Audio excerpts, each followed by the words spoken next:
Hi, and welcome back to my channel where I talk about everything triathlon and balancing it with your everyday busy life. So today we are doing basically what is another episode of what I'm about to start calling what I'm gonna film while I boil pasta water, which is actually just tonight. So this is gonna be the intro for a slightly different, a video that I want to sit down and talk about a topic. And so I'm going to get my notes open right here. I think I did them in OneNote.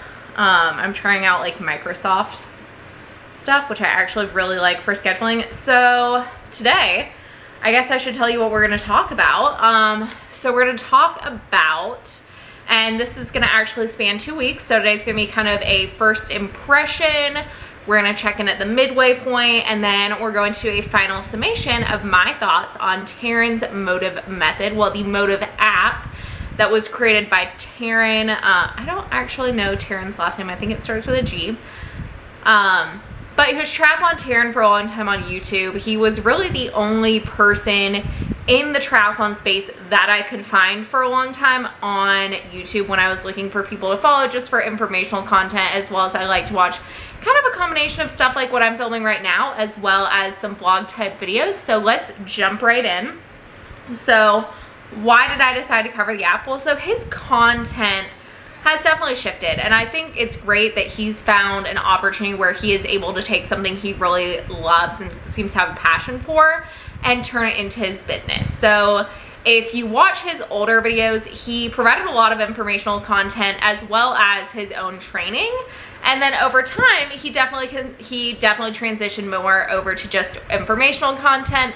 And now on YouTube, I think he posts about 1 video a week, pretty much just informational content, but really pushing you towards his app. And I don't really have anything going on training wise other than trying to get in some training. So I was like, you know what, we'll try something different. We're gonna try his app. So I am using the mobile version, and I took some notes just on how using the app works. So it starts off, it has just a quick questionnaire. So it's advertised as being pretty customized. So it has a brief, but it's a pretty brief questionnaire. I'll actually just open it and go through. Let me see if I remember how to get to it. So I clicked want to change your training hours. So first thing is I want to train for. So we're obviously gonna say triathlon. How many hours do you want to train per week? So this is during the base phase because the race I have entered is for December, and also like that's what I need right now. So I did say 9 hours. I'm headed for the podium because I definitely want to ramp up my training. And so and then it asked a couple questions initially on how far I can currently run, swim time, and how far I can currently bike. So its recommendation is Monday main swim, Tuesday a fitness run, Monday main swim and fitness run, Tuesday intense bike and strength, Wednesday intense run and yoga, Thursday steady state bike and strength, Friday steady state swim and run, fitness run again, Saturday is main bike and strength, and Sunday is your main run. So we're gonna go back to the plan it gave me. So that's what it gave me. And one of the things I do like is the ability to drag and move the workouts around because I am traveling this week. So I actually made today just a run day. Well, it's supposed to be run and strength, but I'm just gonna move that too because it just did not work with my week. Because I am leaving town tomorrow morning. So that's kind of how it worked. I would say I wouldn't really call this customized. I would say it's great for someone who needs guidance starting out, but if you're really looking for any sort of customizable training, you truly need to work with a coach. I would say this is honestly very similar to downloading a training plan. It's definitely like, I would say there's a lot more options than there might be with typical training plans, but as far as that, I definitely would say it's not fully customized to you, but I do actually think like the schedule's not bad. The one thing I don't like is, so for me, when I think 9 hours a week, I'm a 3-3-3 person, so I do 3 swim, 3 bike, 3 run and 2 strength actually is my ideal schedule. So that would mean the runs are probably around 30 minutes, bike around 30 minutes to an hour, and swims are usually about an hour, and strength is an hour, so that might even take more than 9 hours no matter how I do the math. Because that's, if I did 3 hours of swimming, 3 hours of biking, that's 8, yeah. I have a math degree, I just don't use it. So I would say that's not how I would schedule it for myself. I would probably cut down on the number of strength workouts to 2 strength workouts a week. And instead of the dedicated yoga session, I would probably, for myself, try and just work in a little bit of mobility work after my strength sessions and throughout the week as well, because I have some mobility issues I need to work on. But I don't think I need necessarily a dedicated 30-minute yoga session every week. The other thing I noticed is Taryn and I definitely, just from having watched his videos in the past, we have different views on swimming. So you notice this has 2 swims a week. I personally prefer 3. I'm a Monday, Wednesday, Friday swimmer when I can wake up at 4 a.m. Obviously, I've talked about in other videos that I've had a lot of sleep issues lately. And then same with strength. Like I just said, I would usually do 2 strength sessions a week. I also typically, I just do an upper body day and lower body day. That's been actually working great for me in terms of recovery and building strength. So I think I am probably, for 2 of the 3 strength workouts, just going to stick to my current plan, just do them on the same days, because I do want to keep progressing. But I will try out some of his strength workouts during this as well. They look like they're about 25 to 35 minutes and mostly kettlebell based, which is something I haven't done a lot of. So I am a little bit curious about that. Let's see, I'm going through my notes here. So going back into the fact that this is base training, and I did say on the run, I said I could probably run about 40 minutes right now, which is probably about right based on my run today, which was 20 at a very easy pace. And on the bike, I said I could do about 2 hours, and swimming, I can swim forever even when I'm out of shape. So based on that, it honestly looks like it stops building a little bit too low for me on the run. And because the bike, it seems like stays to about 30 minutes or so, and I'll kind of look through it more before the end of this. With a longer ride on Saturdays, running, same thing, like it's 10 to 30, it looks like. So just for me personally, I would honestly prefer to, during my base phase, be building up my run more, especially because I come from a background where I used to hate running and was a very slow runner. And then the last thing I had on here, yeah, so things I like on First View, I do like the ability to move the workouts. You can go in and change, add races, and it will adjust. So I am on the 14-day free trial, which is the paid version. So just looking at the free version, because he did just recently announce that Mottiv was becoming free. So it's basically train for 1 race at a time, and that's pretty much all you get. So with the premium version, which is what I'm using right now, and I am kind of looking forward to testing out a couple of these features that I haven't used yet. Train for unlimited races, we're obviously not really doing that, but I do think it is important to be able to train for your full season, so that is definitely something I might say is worth it with the premium version. Connect fitness apps and devices, so that is, my Garmin is connected to it. So I already pushed my run through, so Garmin Connect, Training Peak, Strava, Wahoo, Zwift. From my understanding, and this is one of the features I'm really looking forward to testing out, it is, you can actually, the bike workouts, if you're gonna do them on Zwift, you can actually like do the bike workouts in Zwift. So I am excited for that feature because I've never done that.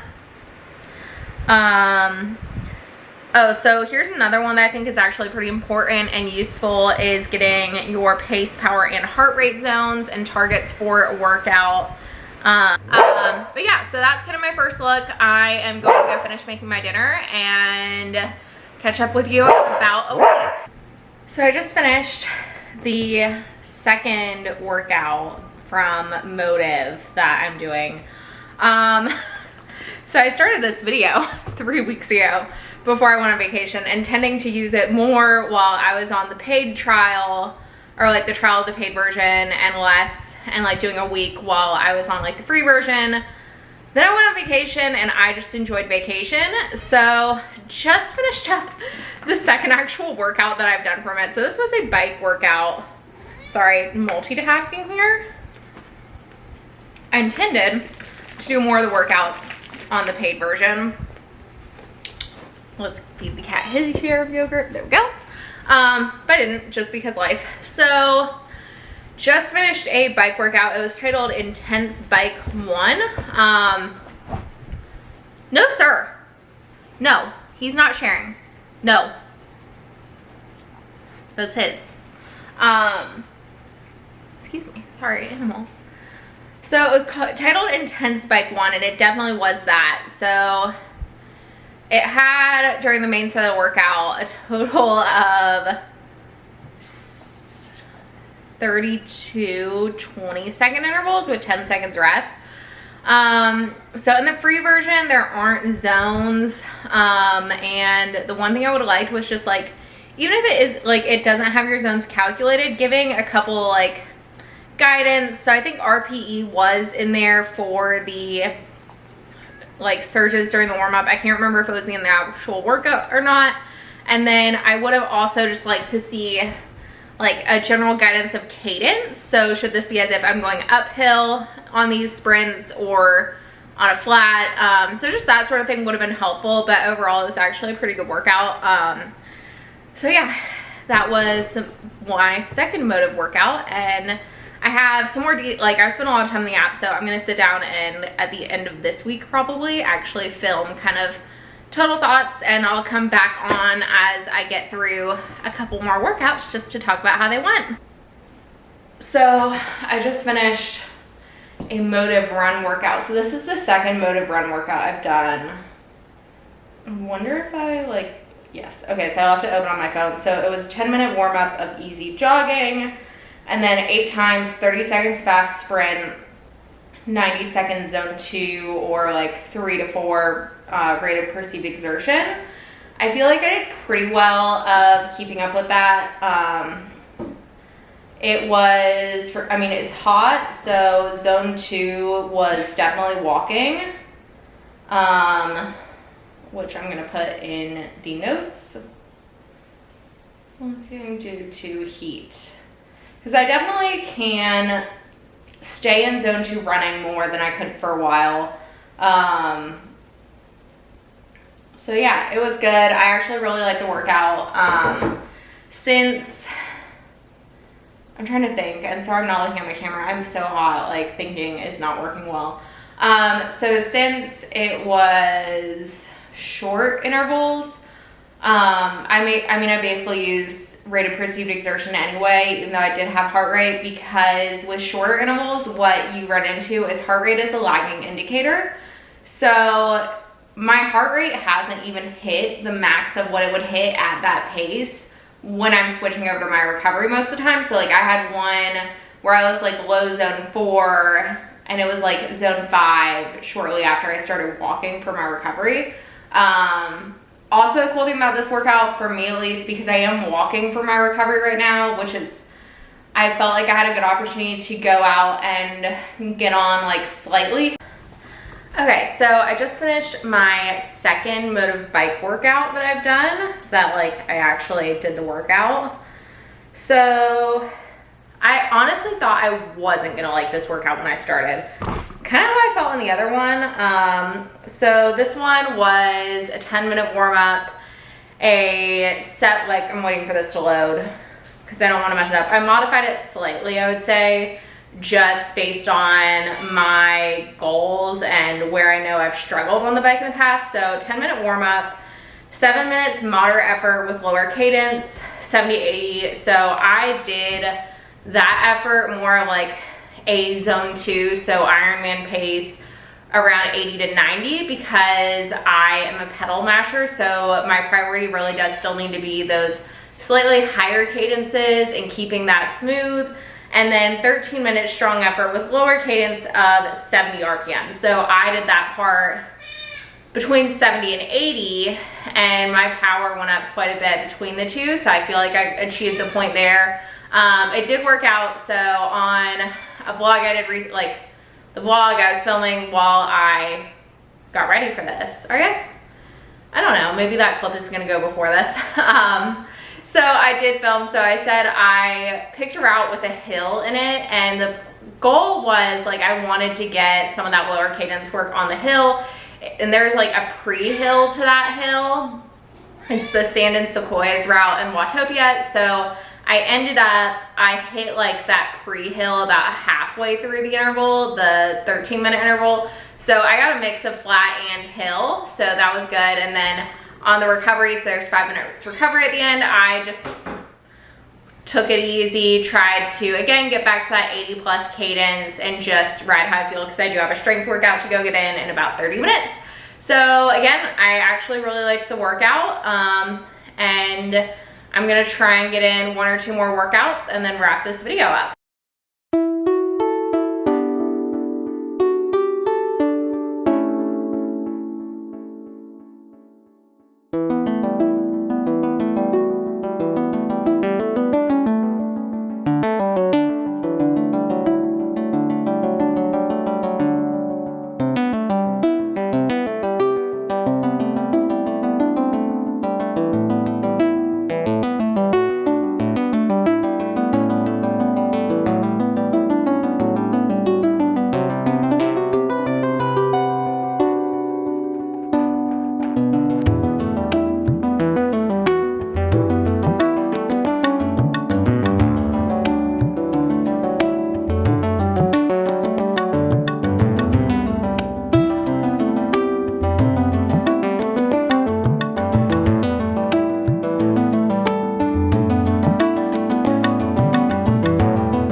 Finally, time to talk about Mottiv. Let's get my notes out and see what I thought. So in my previous, like what I said earlier in this video, I was giving myself plenty of time to try it. I ended up extending it a little bit, a lot. And my thoughts are mixed. So I just finished, we'll start with it. I just finished the yoga workout. So I really liked, in the start of it, she went through and talked about what it was going to be doing, some of what you should be feeling, what you might feel depending on where you're tight. And I really liked that.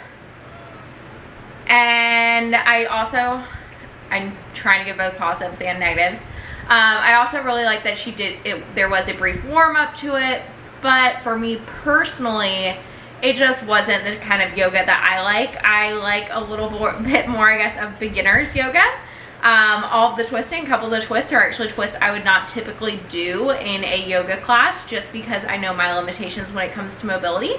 I did try to do most of the poses. It did get to one where you're like on your toes and like crouched down, and the problem there is and a lot of people might have this issue, so everyone kind of either your knees can go in or like stay straight forward, or you might be like me and your knees just go out. I also have broader hips, so anything where your feet are close together. I had an instructor at one point who, it was fitness yoga, so like maybe not a pure yoga practice, but I really liked her because one, she was all about modifications, and two, she also said things like, well, if you have wider hips, your feet might need to be hip width apart, not completely together. So just on a yoga workout, I think it's great to incorporate yoga. I just don't think that would be what I would do. Personally, where I know I do need some work though, my chest is very tight and my hips are very tight. So the twisting probably was good to an extent for both of those today. It's just maybe not how I would approach it. And I have a cat. So this is really fun. So, and yes, there was a cat and a dog in the yoga workout. It was really fun. So throughout this, I mean, I only really stuck to the workouts for like a week and a half, 2 weeks. I will admit that. I did look at multiple workouts. Like I read the workouts and some of the strength workouts. I looked at how it progresses after, like if you have a race you're working towards. And I've also seen both the free and paid versions at this point. So I'm gonna start with my thoughts on the strength workouts. I think strength training is great. I do think I previously mentioned that I think the strength volume is higher than what I would typically do. But I think strength training is extremely important, especially from an injury prevention standpoint, not just a strength standpoint. But injury prevention is actually one of the reasons I don't like some parts of these strength workouts. So I do like that you can click on a movement, and I believe if you click on it, it will actually show you, let's just double check, because I'm assuming this is what it does if I actually click on a movement. So let's see. I click on the strength workout from Tuesday, and if I click on kettlebell swings, yeah, so some of the movements do have instructional videos with them, which I really like. I think that's important. I would say, let's see, actually I think they kind of cover all the movements on that one. I'm specifically looking for a certain movement that I have not done before. It had halos, which if like, and I looked at the video, like you're holding the kettlebell and bringing it around your head like that, sort of. I'm probably not quite demonstrating correctly. And just for me, a movement like that is one that I would actually stay away from, because I have some previous issues with my shoulder, and I do think that's how anyone needs to approach a plan like this, is you need to make sure that you're adapting to your ability. I might have to cut out and take breaks while filming this because dog. I also felt like some of the strength workouts were just too high volume with too little rest. Especially there's one specifically I looked at that had a ton of kettlebell swings. And I showed that video to my personal trainer and we discussed it, and she basically said, she was like, it's a good workout. And I said that just for me, I feel like the volume and just the intensity that I know comes with a kettlebell swing and how sore it can leave you, I felt like it might be tough to recover from some of these strength workouts while you're training. Now, this is during the baseline phase, so I don't know if the strength workouts change or decrease in that volume maybe when you get into the like race prep phase. I mean, they're only 25 to 30 minutes, so, or 35 minutes, so I wouldn't expect them to decrease, so I'd kind of be curious to see how that shakes out differently. I didn't really look at the ones that were in that training plan, and now I actually have a race scheduled, so I updated everything to that. And my shoulder instability is also the same reason. I would be very cautious if I was to do a movement. Like the very first workout I clicked on had Turkish get-up practice in it, and that's where I would also be very cautious, again, because of my shoulder. I'd really like to see something maybe geared towards people that aren't gonna have kettlebells. I know that Taryn took a kettlebell certification, and he actually hurt himself when he first started, if I remember correctly, when he first started working on it and doing Turkish get-ups. So, and I mean, kettlebells are a great tool. I just, personally, what I do, I mean, I tend to prefer more compound movement. Well, not saying this isn't compound movements, but I typically use barbells and dumbbells to do more compound movements, as well as cables. And I'd maybe, and I guess this is geared towards if you bought a few kettlebells, you'd be able to do it at home. But just for me, it wasn't my preference with strength training, which is why I haven't done any of the strength workouts. I continue to do my own strength workouts. I also will say, when you click on a workout and you're in the phone app, you have to watch a 15-second ad, but it's not like an ad video. It's literally just like you're staring at an ad for 15 seconds. And I understand that allows them to make the app free, but considering the amount of ads that you're sitting through and how long, I might expect a few more features out of the free version.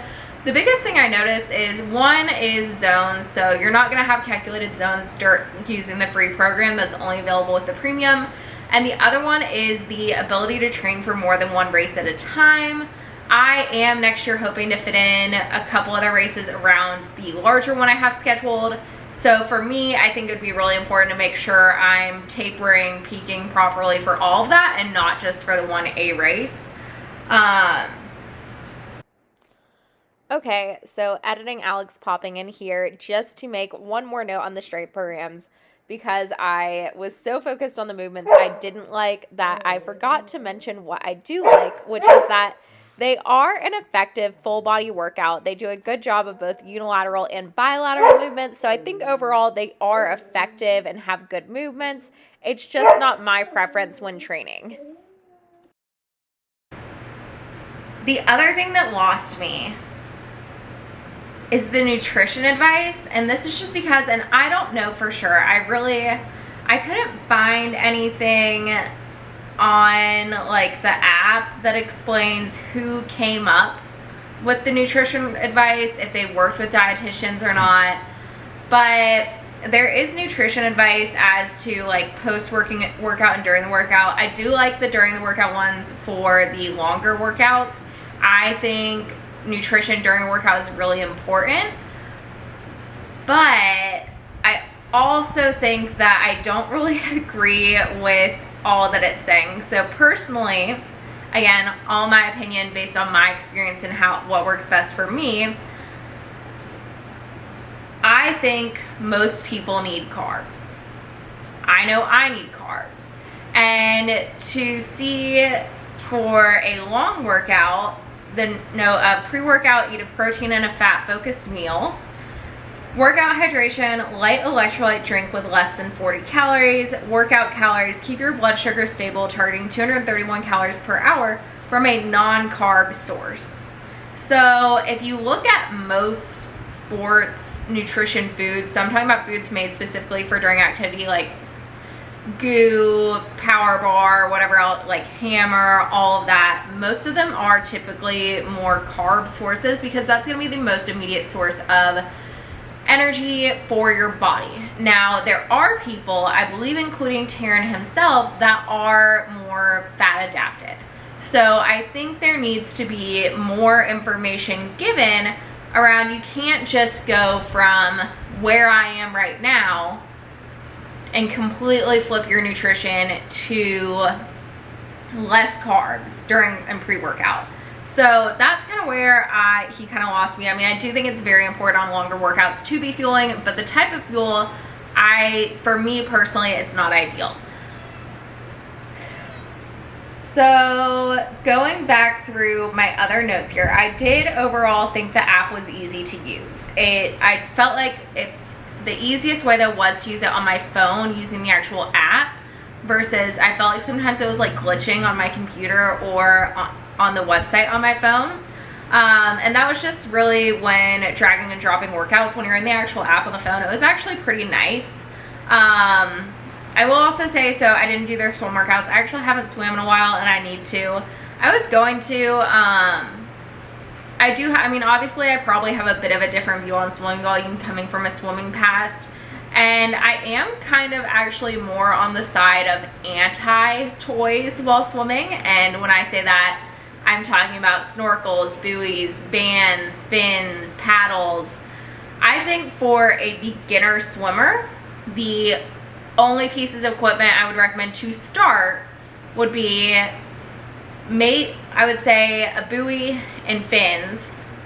And if you wanted a snorkel, because the snorkel can help a lot with head position, but I would say buoy and fins, because fins are going to help get your feet in the right position and a buoy can help get your body in the right position. But I actually do not recommend beginner swimmers use a band around their ankles ever. You can dump way too much pressure into your shoulders. I've found I swim flat sometimes with the band. So personally, my preference is not to use those with beginner swimmers. Snorkels, I just don't think are necessary, especially if you think about swimming open water. one, you can't really sight if you're using a snorkel, so sighting practice isn't going to happen with it. And while it's a great tool to work on head position, it's just, I mean, you're never in reality when racing going to be swimming with your head down all the time. So while I think it is a tool to use, I don't think it's one that's necessary, especially for a beginning swimmer. I think previously, for when I've watched some of Taryn's content, he does kind of believe in minimal swim training. I'm not 100% sure on that, but it's just what it sounded like in the past. Running was actually the opposite. So let me double check this. 1, 2, yeah. So running was actually the opposite. It was 4 runs a week. So I would actually just drop one of those runs and add an additional swim, just because, again, for me, that's what I like to do. The training plan I used in 2015 for Augusta that went really well started off with 4 runs, but I was just wearing myself out too much, so I dropped down to 3 eventually. So my final thoughts on Taryn's Mottiv method, well, not the channel, Taryn's Mottiv app, is mixed. I think the app overall is nice. I think the workouts are well written, and I think it's easy to use. So I'm gonna look at this from 2 perspectives. The first is from mine, which is I probably won't continue using it just because I'm looking for some longer written workouts, a little bit more of the ability to customize and use zones. And I also think for me personally, I'll get more benefit out of the Training Peaks plans that I've paid for in the past and reusing those than continuing to use Mottiv. I do think there are a couple things I will take away from it, which is just making sure I am incorporating intervals into my workouts. I definitely hadn't done any true intervals in a while, and I really enjoyed those workouts. And then also, I think that mobility is a huge thing in triathlon, and while I'm not going to do the yoga workouts that are in Mottiv, I do think I am going to, on once-a-week basis, try to incorporate a little bit more mobility like that into my routine. Now, if you're someone that is looking for a free way to get started in any multi-sport venture, I'd actually recommend it.